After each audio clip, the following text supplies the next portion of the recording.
Hello dear students, आपका स्वागत करते हैं हमारे यूट्यूब चैनल में। और चलिए, पिछले क्लास में हम लोगों ने sign of element of a determinant के बारे में पढ़ चुके हैं। आपको, मुझे लगता है कि आपको शायद ये सब सारी चीज़ें याद होगी। Sign of elements equals to होता है -1 का power number of row plus number of column, number of row plus number of column होता है। मुझे लगता है ये सब चीज़ें आपको बहुत अच्छी से याद है। उसके बाद चलिए हम लोग आज पढ़ेंगे इसके बारे में। आज हम लोग पढ़ेंगे प्रॉपर्टीज ऑफ अ डिटर्मिनेंट के बारे में, प्रॉपर्टीज के बारे में पढ़ेंगे। ये क्या होता है, उससे पहले हम आप लोगों को कुछ बेसिक चीज़ें सिखाता हूँ। चलिए देखिए, एक ऑर्डर का अगर डिटर्मिनेंट रहेगा तो उसको कैसे लिखेंगे। एक ऑर्डर का डिटर्मिनेंट भी होता है ना, तो एक ऑर्डर का डिटर्मिनेंट को कैसे लिख सकते हैं। लेट ए इक्वल्स टू, मतलब एक ही एलिमेंट एग्जिस्ट करेगा उस डिटर्मिनेंट में। ये तो मैट्रिक्स है एक ऑर्डर का। इसी ये जो अगर कोष्ट के बिग ब्रैकेट में के अंदर रहेगा ये चीज़ को, तो मैट्रिक्स होगा। अगर डबल दो वर्टिकल लाइन से रहेगा तो ये डिटर्मिनेंट होगा। एक ऑर्डर का डिटर्मिनेंट ये होता है, तो ये लिख सकते हैं 1 इंटू एम का वैल्यू 1 और एन का वैल्यू भी 1 होगा डिटर्मिनेंट में। तो एक ऑर्डर का डिटर्मिनेंट ए रहेगा तो उसका वैल्यू कितना होगा, ए होगा, आंसर हो जाएगा। जो अंदर एलिमेंट रहेगा वही तो आंसर हो जाएगा ना, इसका सॉल्यूशन तो नहीं होगा। जैसे एग्जांपल के तौर पे देखिए, example let A equals to matrix 5 दिया हुआ है, तो इसका डिटर्मिनेंट क्या हो जाएगा, ए का डिटर्मिनेंट 5 का डिटर्मिनेंट दो वर्टिकल लाइन से घेर देंगे, इसका आंसर तो 5 हो जाएगा। अगर बी इक्वल्स टू, मतलब मैट्रिक्स बी इक्वल्स टू -4 है, तो इसका डिटर्मिनेंट क्या होगा। डिटर्मिनेंट इसको बनाने के लिए क्या करेगा, दो वर्टिकल लाइन देंगे, उसके बाद -4 पे वर्टिकल लाइन देंगे, ये डिटर्मिनेंट हो जाएगा। इसका सॉल्यूशन क्या होगा, -4 जो अंदर में रहेगा उसी को बाहर लिख देंगे। उसके बाद दो ऑर्डर का डिटर्मिनेंट तो पढ़ ही चुके हैं। चलिए देखिए, प्रॉपर्टीज नंबर 1 क्या कहता है। इफ एनी 2 रो और 2 कॉलम ऑफ अ डिटर्मिनेंट, ये ऑल है अ डिटर्मिनेंट है, डिटर्मिनेंट का चिन्ह है ना, इसलिए determinant are identical, then value of determinant is 0। और अगर मतलब कोई डिटर्मिनेंट का 2 रो मतलब 2 रो और 2 कॉलम आर आइडेंटिकल, आइडेंटिकल मतलब सेम होगा, तो उस डिटर्मिनेंट का वैल्यू हम लोग डायरेक्ट बोलेंगे 0 होगा बिना निकाले। अगर निकालेंगे भी तो इसका वैल्यू 0 आएगा। चलिए इसको भी करके देखेंगे।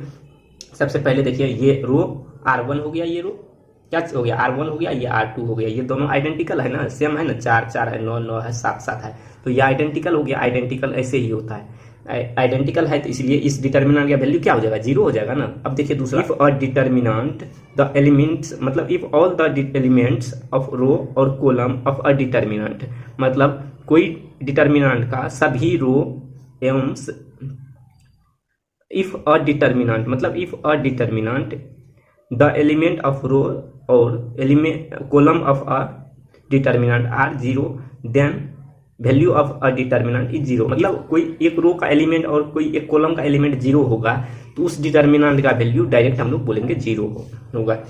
इसे देखिए कैसे होगा 0। अगर इस डिटर्मिनेंट का मान के चलिए ये मतलब रो है, तो ये रो अगर 0 हो गया, क्या है, कोई एक रो 0 हो गया, 3 रो दिया हुआ, 3 में से कोई एक रो 0 हो गया, मतलब सभी एलिमेंट रो का 0 हो गया। देखिए इस रो का एलिमेंट 0 हो गया, चाहे इसी का होता चाहे इसी का होता, तो हम इस डिटर्मिनेंट की वैल्यू डायरेक्ट हम लोग बोलते 0 है। या कॉलम का होता तो डायरेक्ट बोलते हैं हम लोग इस डिटर्मिनेंट की वैल्यू 0 होता है। कैसे, अब पूछेंगे कैसे 0 हो जाएगा सर, तो हम दिखाते हैं आपको निकाल के। सबसे पहले देखिए, इस डिटर्मिनेंट का वैल्यू निकालेंगे तो क्या करेंगे, सबसे पहले प्रिंसिपल एलिमेंट को लिखते हैं, उसके बाद प्रिंसिपल एलिमेंट के सामने वाला रो और सामने वाला कॉलम ढक देते हैं, तो बच गया BCEF। BCEF को क्या करेंगे, इसमें लिख देंगे 2 इंटू 2 के डिटर्मिनेंट में लिख देंगे। उसके बाद इस रो में बढ़ेंगे, तो इसके बाद इस 0 का देखिए 0 पाएंगे तो फिर से 0 यहाँ लिखेंगे। उससे पहले माइनस का चिन्ह होता है, ये तो हम लोग बता चुके हैं T2 में। देख लीजिए, इसको ढकेंगे तो AE और DF बच गया। AE मतलब AC, ये चीज बच गया ना, AC DF ये चीज बच गया, तो इसको लिख देंगे 2 इंटू 2 के डिटर्मिनेंट में। उसके बाद देखिए इस 0 पाएंगे, इस 0 पे तीसरा नंबर के 0 पाएंगे, तो इस 0 को यहाँ पे लिखेंगे, उससे पहले प्लस देंगे। उसके बाद देखिए उसका इसका वैल्यू निकालेंगे ABDE, मतलब ABDE लिखेंगे, ABDE मतलब देखिए अगर सबके पहले 0 लगा हुआ, तो अगर इसका कितनों वैल्यू आ जाएगा, 0 से मल्टीप्लाई हो जाएगा तो सबका वैल्यू 0 हो जाएगा ना, और 0 को जोड़ेंगे या घटाएंगे तो इसका वैल्यू 0 ही आएगा। इसी तरह से इसका आंसर हो गया 0। कैसे प्रूव हो गया। इसी तरह इसका वैल्यू निकालिएगा तो इसका भी वैल्यू 0 निकलेगा। देख लीजिए इस रो का, मतलब इस देखिए इस डिटर्मिनेंट में कॉलम का वैल्यू, सारा एक कॉलम क्या है, 0 है, तो इसका वैल्यू क्या होगा, डायरेक्ट 0 बोलेंगे, इसका वैल्यू क्या हो जाएगा, 0 हो जाएगा। और इस डिटर्मिनेंट में देखिए दूसरा कॉलम जो है 0 है, तो इसका वैल्यू डायरेक्ट 0 हो जाएगा। ये चीज हो गया। उसके बाद देखिए इस चीज़ को। दूसरा नंबर का प्रॉपर्टीज जो है ये क्या कहता है, इफ़ एनी रो और any two column of a determinant are interchange then numerical value of a determinant is unchanged but sign is changed.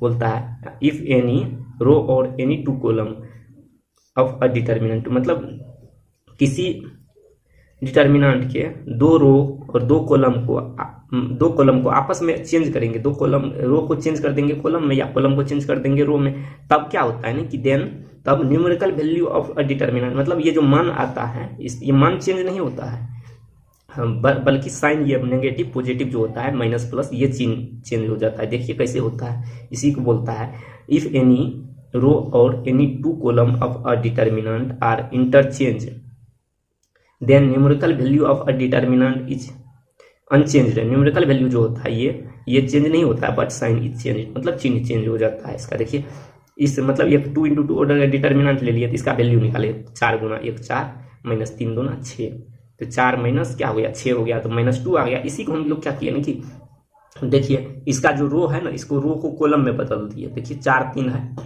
मतलब R1 को क्या किया कि R2 में बदल दिए, इस रो को बदल दिए इधर। देखिए इस रो को क्या किया कि R1 है ना, इस R1 को बदल दिए R2 में, मतलब R2 में बदल दिया, R2 की जगह R1 लिख दिया, R1 की जगह R2 लिख दिया। मतलब देखिए 3 4 को क्या किया नीचे लिख दिया और 2 1 को ऊपर लिख दिया। तो इसका वैल्यू अब निकालते हैं, 3 2 क्या हो गया 2 × 3 6 हो गया, माइनस 4 × 1 4 × 1 क्या हो गया -4 हो गया। मतलब इसका वैल्यू पॉजिटिव आया, इधर नेगेटिव आया, मतलब इधर पॉजिटिव आया नेगेटिव आया। देखिए न्यूमेरिकल वैल्यू चेंज है नहीं है, चेंज नहीं है, बट साइन क्या है चेंज हो गया, चिन्ह चेंज हो गया।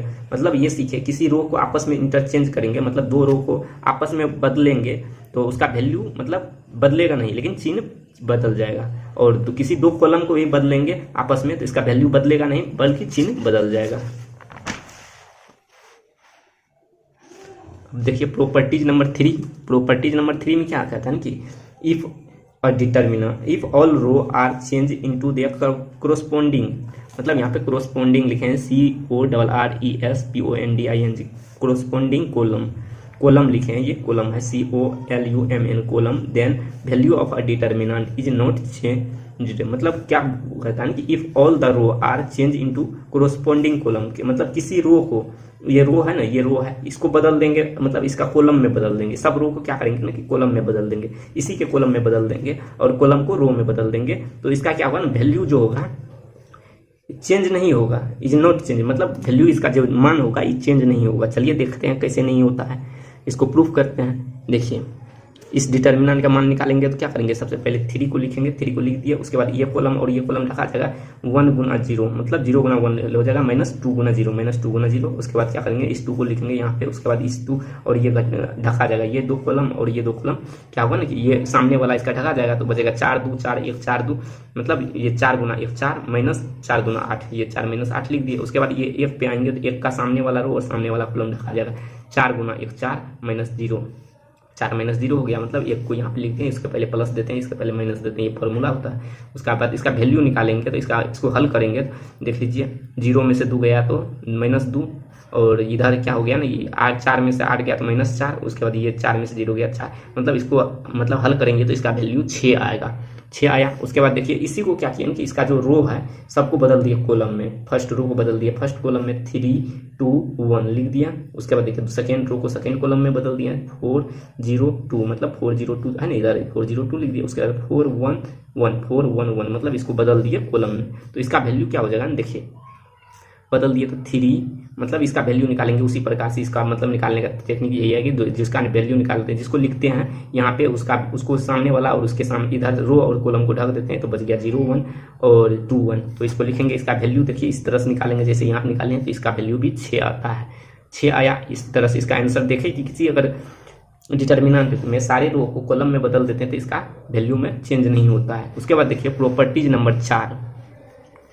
नंबर का प्रॉपर्टीज क्या कहता है, कहता है 4 नंबर का प्रॉपर्टीज इफ एनी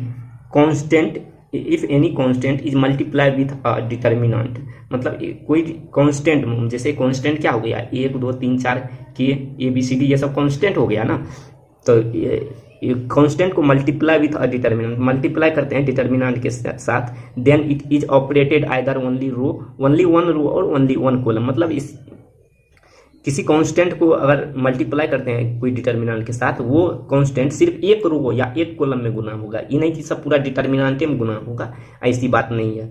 लेकिन एक ही रो में या गुना करेंगे या एक ही कॉलम में गुना करेंगे। देखिए कैसे करेंगे। तो ये डिटर्मिनेंट एक ले लिए एग्जांपल के तौर पे समझते हैं। एक डिटर्मिनेंट ले लिए जिसका वैल्यू है 5, जिसका एलिमेंट है 5, 1, 2, 3, मतलब इसी का डिटर्मिनेंट है। इसको देखिए, इसका वैल्यू निकाले तो 5 या 15 माइनस 2 13 हो गया।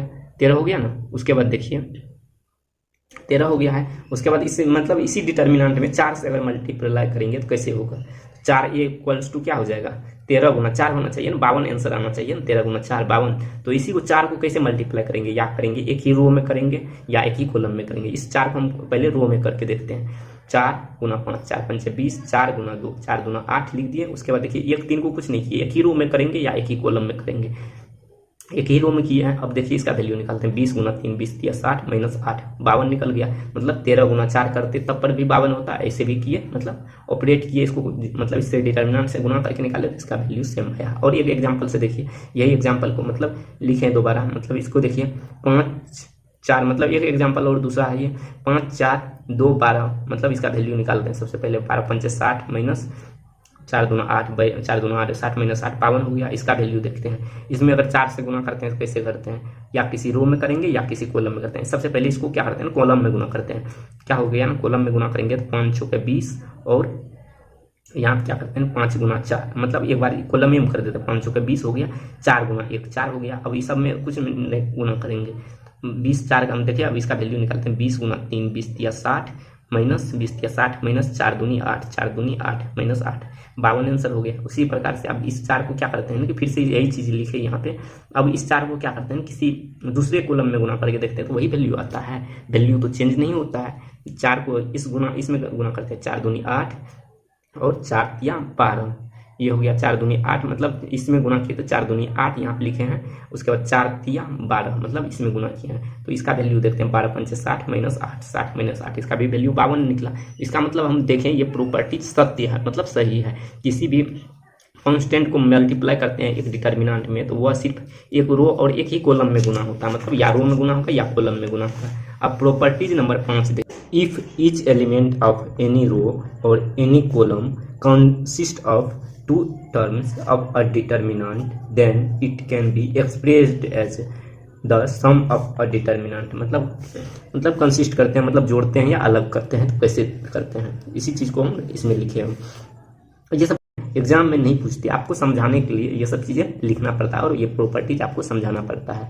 चलिए देखते हैं इसको कैसे लिखते हैं। a plus B C plus D, मतलब फर्स्ट देखिए फर्स्ट कॉलम ऐसे लिखा हुआ है a plus B C plus D G plus H L M N X Y Z, मतलब इस तरह से लिखा हुआ है। इस डिटर्मिनेंट को खोलेंगे या कंसिस्ट ऑफ, मतलब 2 टर्म में लिखेंगे तो कैसे लिखेंगे। तो देखिए पहले ए सी जी को लिखेंगे, ए सी जी लिखे फर्स्ट। उसके बाद ये प्लस को नहीं देंगे। उसके बाद एल एम एन लिखे, एक्स वाई जेड ये टर्म को लिख दिए। उसके बाद फिर देखिए ए को तो लिख दिए, इस साइड वाला ए प्लस से पहले जो था उसको लिख दिए। उसके बाद प्लस के बाद जो है बी डी, ये जो है बी डी एच जो है ये एच है, बी डी एच जो है ये चीज को अलग में लिखेंगे, दूसरा डिटर्मिनेंट में लिखेंगे। इस फॉर्म में हम लोग तोड़ते हैं किसी डिटर्मिनेंट को। देखिए ए सी जी, मतलब इसको जोड़ेंगे तो क्या हो जाएगा, ये दोनों टर्म तो सेम है तो ये जुटेगा नहीं, दोनों टर्म सेम है तो ये जुटेगा नहीं। अगर ये अलग अलग टर्म रहेगा 2 डिटर्मिनेंट में तो ये सिर्फ अलग अलग वाली टर्म जुड़ता है। जैसे देखिए ए बी जुड़ जाएगा, सी डी जुड़ जाएगा, जी एच जुड़ जाएगा। मतलब इसको जोड़ेंगे तो इतना होगा और इसको जोड़ेंगे तो इसको तोड़ेंगे तो इतना, इस फॉर्म में तोड़ेंगे। मतलब if each element of any row और any column consist of 2 terms, मतलब कंसिस्ट मतलब 2 टर्म में तोड़ते हैं, कंसिस्ट करते हैं या जोड़ते हैं, then it is can be expressed as the sum of a determinant, मतलब एक्सप्रेस करते हैं इस तरह से। देखिए 6 नंबर का प्रॉपर्टीज जो है, 6 नंबर का प्रॉपर्टीज क्या कहता है, लेट ए इक्वल्स टू पहले डिटर्मिनेंट में देख लीजिए 3 2 1, मतलब 2 क्रॉस 2 का एलिमेंट का डिटर्मिनेंट है। इसमें देख लीजिए इसका वैल्यू निकालते हैं। 3 चौके 12 माइनस 2 गुना 1 2 बराबर 10 वैल्यू आया। देखिए इस 6 नंबर का जो प्रॉपर्टीज है इसी पे बेस्ड है। इफ एनी 2 रो और any 2 column are added to और सब्सट्रैक्ट फ्रॉम अ डिटर्मिनेंट, या किसी मतलब इस डिटर्मिनेंट में दो रो को आपस में जोड़ेंगे या घटाएंगे तो इस किस प्रकार उससे क्या subtract from then value of determinant is not change, मतलब किसी डिटर्मिनेंट के दो रो को आपस में जोड़ेंगे या दो रो को आपस में घटाएंगे तो उसका वैल्यू में कोई चेंज नहीं आएगा। जैसे देख लीजिए, इस रो को जोड़ेंगे आपस में, एक रो को दूसरे रो में जोड़ देंगे या दूसरे रो को पहला रो में जोड़ देंगे, या दूसरा रो को पहला रो में घटा देंगे या पहला रो को दूसरा रो में घटा देंगे, या कॉलम को भी कॉलम पहला कॉलम को दूसरा कॉलम में जोड़ देंगे या दूसरा कॉलम को पहला कॉलम में जोड़ देंगे, या देखिए दूसरा कॉलम को क्या करेंगे, पहला कॉलम में घटा देंगे या पहला कॉलम को दूसरा कॉलम में घटा देंगे, तो इसका वैल्यू जो होगा इस डिटर्मिनेंट का चेंज नहीं होगा। देखिए ऑपरेट करते हैं इसको, क्या किया ना, पहला रो को ये जो R1 है, R1 को हम लोग क्या किया, R1 + R2 कर दिया, मतलब इस रो को इसमें जोड़ दिए, तो क्या हो जाएगा 3 + 2 5 हो जाएगा। ये 5 यहाँ लिखे हैं, उसके बाद देखिए 1 + 4 क्या हो जाएगा 5 हो जाएगा, यहाँ पे लिख दिया। दूसरा रो को कुछ नहीं करेंगे, पहले R1 को जो करेंगे, R1 को अगर जोड़ते हैं तो यहाँ पे R1 ही लिखेंगे पहले, R2 नहीं लिखेंगे, R3 नहीं लिखेंगे। जो चीज़ करते हैं यहाँ पे इसको पहले लिखते हैं, उसके बाद में जो इसको जोड़ते हैं या घटाते हैं उसको लिखते हैं। इसका नियम है, क्या कि R1 ऐसा नहीं किया, पहले R2 कर दीजिएगा उसके बाद R1 कर दीजिएगा, ऐसे गलती नहीं कीजिएगा, ये सब चीज़ें को ध्यान में रखना पड़ेगा, ठीक है। उसके बाद देखिए इसको जोड़े हैं 3 + 2 4 + 1 5 हो गया, मतलब 5 5 हो गया, और देखते हैं इसका वैल्यू चेंज होता है। 5 × 20 - 5 × 2 = 10, 5 × 20 - 10 = 10, मतलब इसका वैल्यू भी 10 है। देखिए इसको अगर चेंज भी किया R2 को, मतलब R1 से जोड़े हैं, R1 को R2 से जोड़े हैं तो इसका वैल्यू 10 ही आया। उसके बाद ऑपरेट करते हैं C1, मतलब कॉलम को आप जोड़ के देखते हैं या कॉलम को जोड़ के देखते हैं तो इसका वैल्यू कितना, को अगर जोड़ेंगे तो इतना ही वैल्यू आता है कि बदल जाता है, ये चीज़ देखते हैं। क्या यानी C2, मतलब इस कॉलम को घटाएंगे कॉलम 1 से, यहाँ पे घटा दिया है लेकिन जोड़ का चिन्ह जोड़े घटाएं लेकिन यहाँ पे जोड़ का चिन्ह दे दिए, ये गलती हो गया है। घटाएं C2 को घटाएं C1 में, C2 को घटाएंगे C1 में तो क्या हो जाएगा, देखिए 3 में से मतलब 1 में से 3 गया तो क्या हो जाएगा -2 हो गया, और 4 में से 2 जाएगा तो क्या हो जाएगा 2 हो जाएगा, बचेगा ना। तो ये -2 कैसे हुआ, क्या कि ये ज़्यादा है। उसके बाद देखिए इसका वैल्यू निकालते हैं, 3 दूना 6 माइनस देते हैं। उसके बाद देखिए ये माइनस -2 × 2 -4 6 - 4 क्या हो जाएगा, इसका +10 हो गया, ये आंसर हो गया। देखिए किसी रो को आपस में जोड़ते हैं, मतलब किसी रो को दूसरे रो में जोड़ते हैं या किसी कॉलम को दूसरे कॉलम में घटाते हैं या जोड़ते हैं, कुछ भी करते हैं तो इसका वैल्यू चेंज नहीं होता है। ये चीज़ आपको ध्यान में रखना पड़ेगा। उसके बाद 7 नंबर का प्रॉपर्टीज देखिए, if each element are any row और कॉलम, मतलब ईच एलिमेंट कोई एलिमेंट किसी डिटर्मिनेंट का is multiply with a constant, it is added to subtract from other any row और any column, then value of a determinant does not change. मतलब इसको हम समझते हैं किस एक उदाहरण के तौर पे समझते हैं। देखिए इस मतलब ये डिटर्मिनेंट दिया हुआ मान लेते हैं, डिटर्मिनेंट दिया हुआ है, इसमें क्या करते हैं ना कि देखिए जैसे जो हम देखें कि इसको मतलब C1 को R1 को जोड़ देंगे R2 से तो कोई फर्क नहीं पड़ता है। अब देखते हैं इस डिटर्मिनेंट का पहले वैल्यू निकालते हैं, वैल्यू निकाले तो 5 × 10 - 4 6 हो गया। अब देखते हैं R1 जो किए हैं, R1 को चेंज किए हैं, R1 + R2 कर देते थे, इसमें अगर 3 से मल्टीप्लाई कर दें या उसी कांस्टेंट टर्म से मल्टीप्लाई कर देते हैं तब जोड़ते हैं, इसका वैल्यू चेंज होता है, नहीं होता है।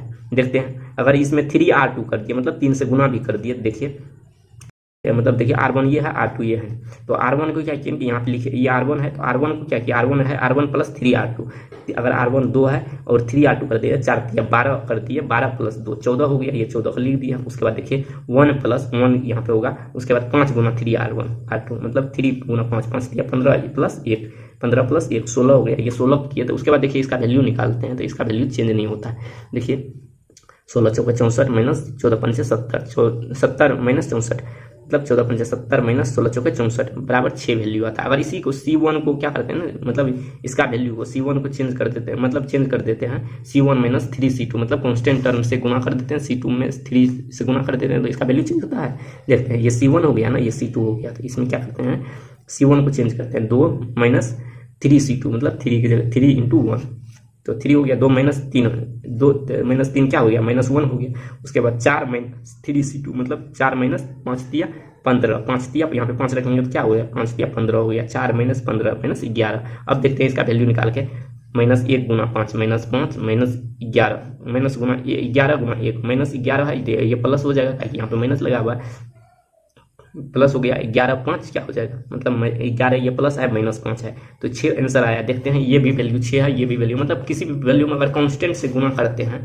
कांस्टेंट से अगर गुना करते हैं तो इसका वैल्यू चेंज नहीं होता है डिटर्मिनेंट का। इसी चीज़ को लिखे if each element are any row और any column is multiplied with a constant, it and it is added और सब्ट्रैक्टेड फ्रॉम अदर, मतलब किसी और चीज़ को कांस्टेंट से गुना करके उसमें ऐड करते हैं या घटाते हैं या जोड़ते हैं तो उस रो और कॉलम का वैल्यू, उस डिटर्मिनेंट के वैल्यू में चेंज नहीं आता है। इस चीज़ को सीख लीजिए। उसके बाद देखिए प्रॉपर्टीज नंबर 8 में, प्रॉपर्टीज नंबर 8 देखिए,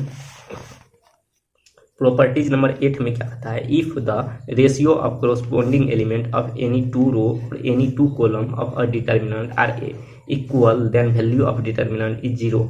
मतलब इस चीज को हम लोग समझते हैं, अगर किसी डिटर्मिनेंट के एक रो दूसरे रो के समानुपाती हो, समानुपाती मतलब रेशियो में हो, मतलब इसका देखिए समानुपाती इसी के जैसा हो, मतलब इसी का मल्टीप्लाई में हो, मतलब इस रो का मल्टीप्लाई में ये रो है, मतलब ये लिखा हुआ है if the ratio of a corresponding element of any two row और एनी टू कॉलम, किसी कॉलम या रो का मतलब मल्टीप्लाई में रेशियो में समानुपाती हो दूसरा रो या दूसरा कॉलम, तो क्या होता है ना उस डिटर्मिनेंट का is equal to the value of determinant is zero, मतलब उस डिटर्मिनेंट का वैल्यू क्या होता है जीरो हो जाता है। डायरेक्ट देखिए इसका वैल्यू निकालेंगे तो जीरो का है कि 3 का समानुपाती 9 है, 2 का 1/6 है और 1 का 3 है। देखिए इसका वैल्यू निकालते हैं, इसको लिख सकते हैं 3/9 लिखते हैं, 3/9 लिखे, 3/9 लिखेंगे तो इसका वैल्यू क्या आया 1/3 आया। 2/6 को क्या लिख सकते हैं, 2/6 को क्या लिखेंगे 1/3, मतलब देखते हैं 1/3 को क्या लिखेंगे 1/3 लिखेंगे तो इसका वैल्यू, तीनों का वैल्यू क्या है 1/3, आपस में क्या है समानुपाती है ना, इक्वल है ना,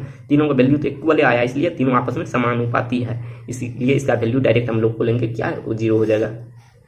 उसके बाद देखिए लास्ट प्रॉपर्टीज क्या कहता है, if all the elements of a row और of a column if all the elements of a row or a column are equal are zero, मतलब if all elements of a row or column are zero then value of determinant is zero। मतलब इस चीज को हम लोग एक example के तौर पे समझते हैं। ये एग्जांपल हो गया, देखिए ये डिटर्मिनेंट है, मान के चलिए ये डिटर्मिनेंट है तो इसी का किसी एक रो अगर जीरो है कि या एक कॉलम जीरो है तो इसका वैल्यू हम लोग जीरो होता है, ये हम लोग सीखे भी हैं।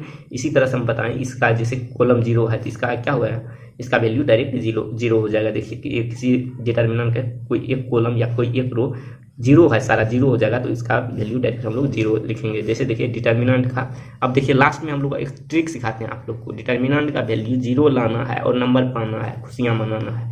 ये चीज मतलब क्या हुआ ना कि कोई डिटर्मिनेंट दिया हुआ है उसका वैल्यू जीरो लाना है, जीरो लाएंगे तभी तो नंबर देगा ना हमको, उस किसी भी डिटर्मिनेंट का वैल्यू को हमको जीरो लाना रहता है, उसका हल करके उसका वैल्यू का जीरो लाना है, नंबर पाना है, खुशियां मनाना है। और देखिए इसी चीज को लिखे हैं हमारे सर बताए थे, हम जब पढ़ते थे जीरो लावे नंबर पावे, मतलब जीरो लाए और नंबर पाइए। इसी चीज को अब खत्म करते हैं, इतना ही आज पढ़ लिया। अब सारा हमारा जो होता है प्रॉपर्टीज, सारा थ्योरी हम लोग समझ चुके हैं, इस वीडियो के माध्यम से सारा थ्योरी समझ चुके हैं। अब हम लोग एक्सरसाइज 4.2 करेंगे एनसीईआरटी का एक्सरसाइज का सारा क्वेश्चन हल करेंगे तो और हमारा जितना भी डाउट होगा ना, जितना भी दिक्कत होगा सब खत्म हो जाएगा। देखिए ये 4.2 है, ये 4.2 है।